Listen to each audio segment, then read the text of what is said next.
Hey folks, it's Ben. We're here with our 1987 Pontiac Fiero SE with the 2.8 liter. We have a dead alternator is what we have, so that's not cool. So we got to get this one out to make sure we get the right one in. It's a 94 amp alternator. Of course it sits, if you're looking from the back of the motor here, it's right under the dog bone essentially here. And my understanding is that these are a complete bear to get out. So my 88, I haven't actually had to take it out for it there.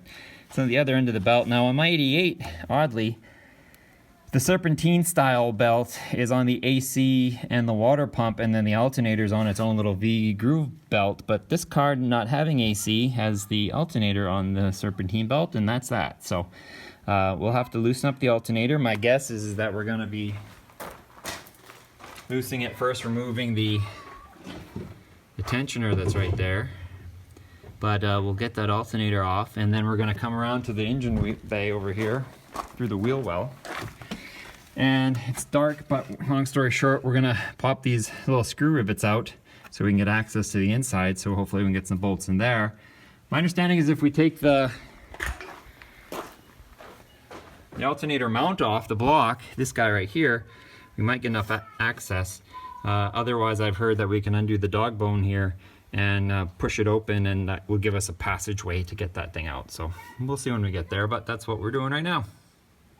So after pulling off way too many of these rivets up here, we were able to pull this down, and if you take a look inside, what we'll get is what we're looking for, which we can see it here.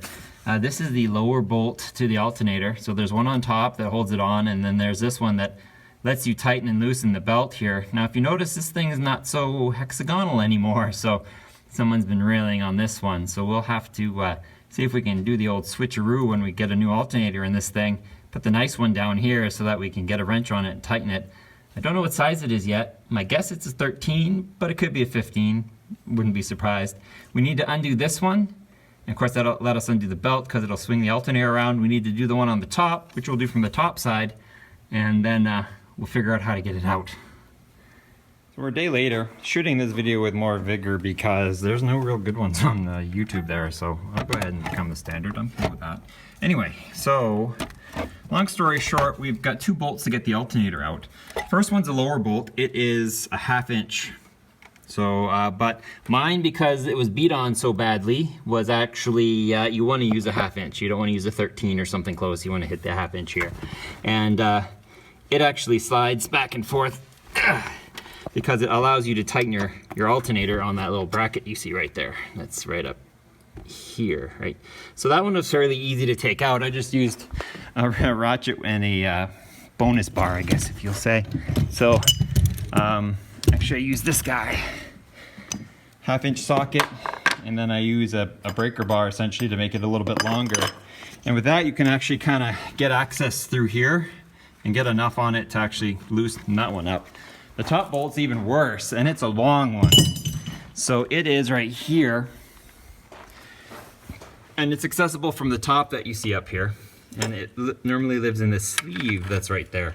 And it actually bolts into the front. The threads are in the front. If you can spray penetrant on this ahead of time, you're saving yourself a lot of agony. Then you can obviously get a big wrench up here and ratchet it out.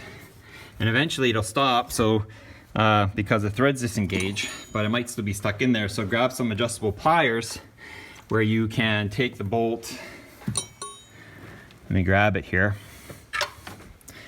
and use it to pull on the bolt. So as you spin it, if you could get someone to help wedge or move that thing out so that you can finally get it out. So now the alternator's sitting in there. You've still got two things to do. We're free of the two holding bolts, true, but we also have, and let me grab my light, we gotta get the main battery connection disconnected. That's a 10 millimeter for sure, stud essentially on the back of the alternator. So you can see right there. So there is a nut that I put in the bread warmer in here somewhere, that actually, and then this is a ring that's on the car. So you put the ring on, then you put the nut back to this battery terminal here. Then there's two wires that plug into the bottom of the alternator that I guess from my understanding pulls straight down.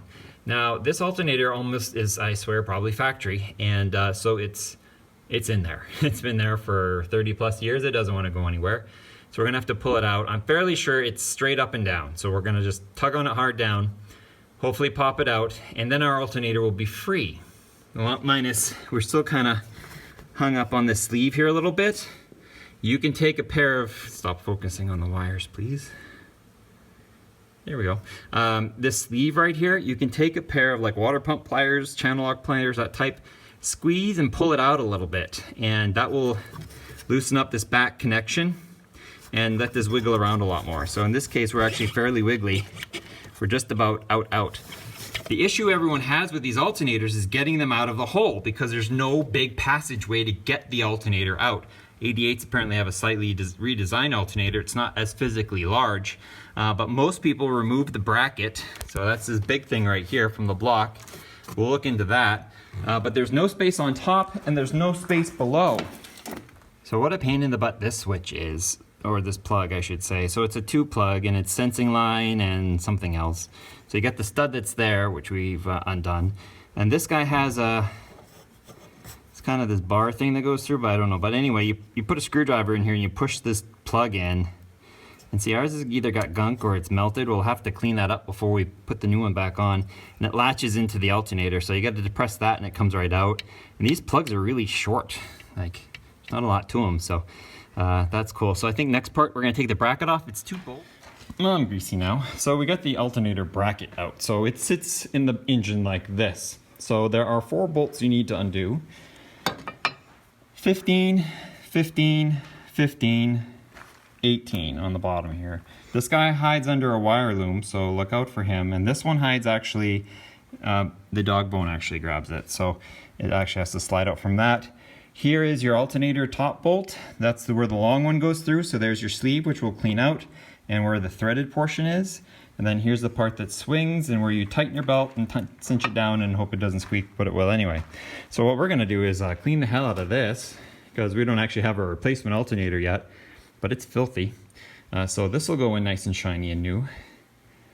And it's so shiny. It's almost like it might have been anti-seize, but I think it's just not dirty thanks to the bolt heads.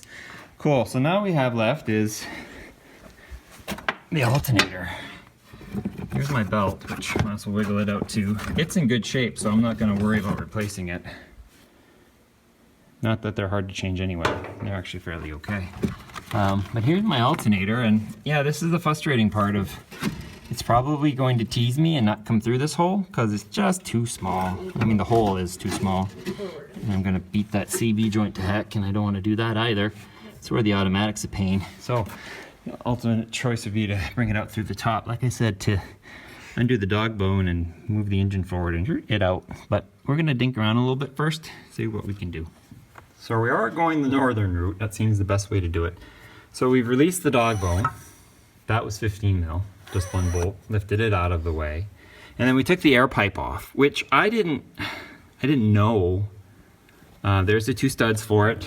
Here is what it looks like. So it sits on your engine compartment and blows cold air on the alternator. What I didn't know is that GM spent money and put a fan back here. So it pulls air from the quarter panel and blows it through those pipes for the coil and for the alternator to keep them cool. So that's neat. Something to look out for. I can't imagine it's very good if this thing stops working, but I don't know what situation it works on, so I'll have to do a little digging on that. But anyway, so now at this point we're gonna push the engine forward. It's just, I need like an inch to get that thing out. So if we get an inch, and I think I can probably, yeah, we just need to push this engine over a little bit and get that alternator out, and we're totally winning. All right, so let's explain what went on here. So we broke the dog bone, or didn't break it, we removed the dog bone, and we undid these vacuum lines that are right here, and we removed the air pipe, which I probably am just repeating myself. And we pulled the, who's that gonna be? Number 1 cylinder spark plug wire, not the plug, but the wire. And then we were able to maneuver it mostly up this way. You can see a little rub on the manifold here. And with just kind of a wiggle of the engine, we were able to kind of pop it up here and get it out. So it did come out that way. So that was not so bad. It'll go in hopefully a little bit easier than that. We did take off the heat shield. So we're talking another 13 millimeter. 1 bolt holds it on. Took the heat shield off while it was inside there because it adds width to the alternator as well. We marked our vacuum lines. We kind of brought them up here. They'll need to go back on there for cruise control and whatever else that's going on over there.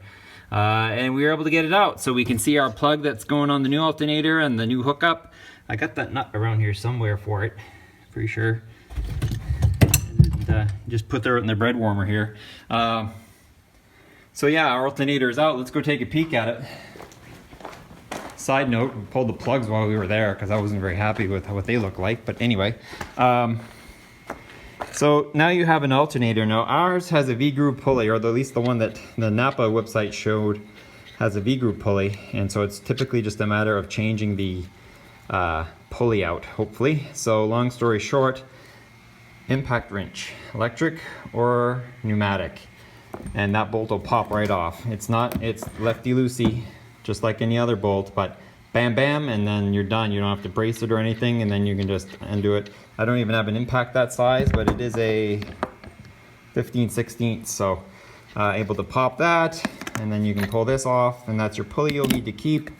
And then there's also a spacer, and then the plastic fan that keeps the alternator cool anyway. So that's how that assembly is done. We'll go get our new one tomorrow. So now we start the fun part of reassembly. So first off is you get yourself a new alternator. So in this case, we have it's a 94 amp, but it had a V-groove pulley, and we have a serpentine system. So what I had to do is actually take an impact wrench and pop this nut off. It's the fastest way to do it. Electric, pneumatic, doesn't matter. Trying to hold this while trying to turn that is almost impossible, but you hit it with an impact and bam, it's off, bam, it's on. So we swapped pulleys. So now we're good to go with our assembly. We measured it to make sure it would be appropriate, and it is. So we got a 94 amp alternator. The alternator halves are actually only kept on by these 4 little guys here, and I forget what even size it is. It looks like that's 5/16 is what we ended up using. So these studs go through, so you actually have to take all 4 of these out, put her on her belly, pop all your pulleys off, and then while holding this down, lift the top up. And this one's corroded. I knew the new one would be easy. This front assembly will actually lift up, and you can rotate it and put it back down. These are all equally spaced apart. And so that way you can make sure your orientation of the back is going to fit the orientation of the front. So that's something to look for when you have your old alternator next to your new alternator. Make sure all the bolts align so that this big knot here lines up with, like, here's your stubby one that you adjust, and it's next to your pin, it's right on the bottom. Essentially, there you go. Where your little 1/2-inch bolt goes in through for your belt adjustment needs to be across from your plug. That's pretty much the easiest way. Otherwise, you can go return it and try another one. Or what we did is just pop those 4 out, and they're fairly long. Now this alternator was old and corroded. Our new one came apart easy. Take those out. Be sure to just lift this up nicely. Keep this rotor down because there are brushes in the back. You really don't want to mess with those. So rotate it the way it needs to be so that this little short guy's line with your plug. Put it back in. Put your nose cones back on. So in this case, we'd actually be putting... We had to rotate ours, so look out for that. And while we have it out, our alternator bracket, we also cleaned everything. So took a wooden stick and scraped the grease off, and then a brass brush, and then some simple green, and we got it all nice and clean because really it's the only time we're gonna have it out. Our alternator comes with new bolts for our battery connection and our heat cover.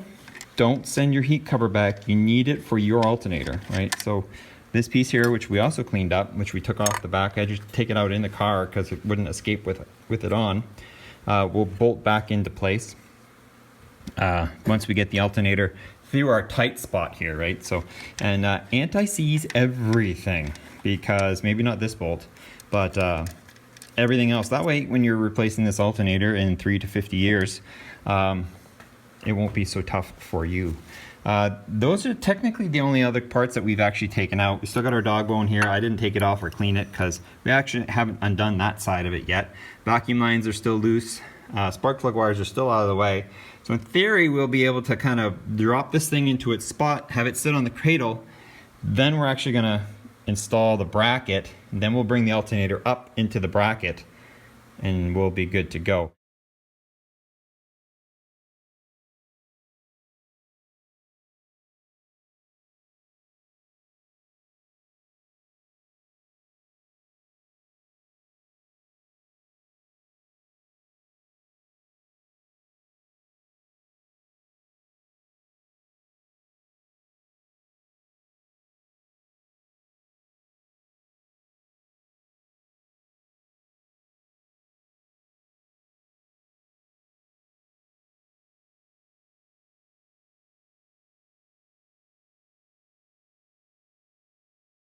So this would be take 2 for us, because we put the alternator in as you saw, but then we actually had to take it out. Let me show you why. So here's our old alternator, and the issue we ran into is actually the orientation of the brackets and back heat shield and where these terminals line up. And what I mean by that is this alternator is actually in the correct orientation. So you see how this large pin up here would be on top, and that's what it pivots from, and your heat shield bolts with this bolt that you see right here. Okay.